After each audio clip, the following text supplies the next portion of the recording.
یار ہے، لیکن اس یاری کی ایک شرط ہے، اللہ پاک کی یاری کس کے ساتھ ہے؟ قل ان کنتم تحبون اللہ فاتبعونی یحببکم اللہ، میں اس کا یار جو میرے نبی کا یار، جو میرے نبی کا یار نہیں ہے اس کے ساتھ اللہ کی یاری نہیں ہے۔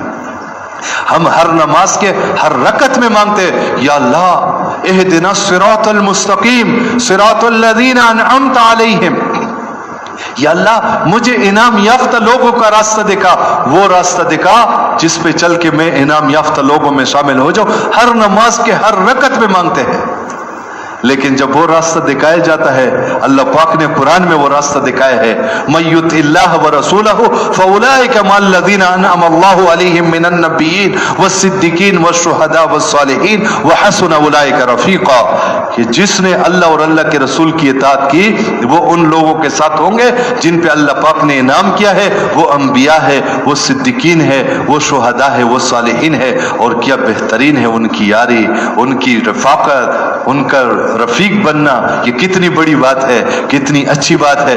لیکن وہ راستہ دکھایا جاتا ہے تو ہم اس راستے پہ چلنے کو تیار نہیں ہے۔ پھر اس کن سے راستے پہ چلتے؟ ہم رواج پہ چلتے ہیں، ہم مزاج پہ چلتے ہیں، ہم اپنی طبیعت پہ چلتے ہیں۔ فرماتے ہیں اپنی جی کی ماننی یہ طبیعت ہے اور نبی جی کی ماننی یہ شریعت ہے۔ ہم نے اپنی جی کی نہیں ماننی، ہم نے نبی جی کی ماننی ہے۔ ہم نے طبیعت پہ نہیں چلنا، ہم نے شریعت پہ چلنا ہے۔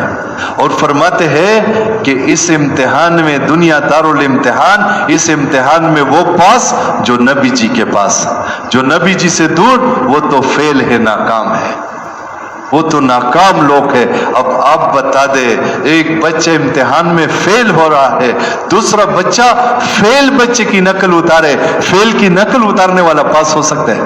فیل کی نقل اتارنے والا بھی فیل ہے۔ تو اگر فیل کی نقل اتارنے والا فیل ہے تو اگر کافر فیل ہے تو ان کی نقل اتارنے سے ہم کیسے پاس ہو جائیں گے؟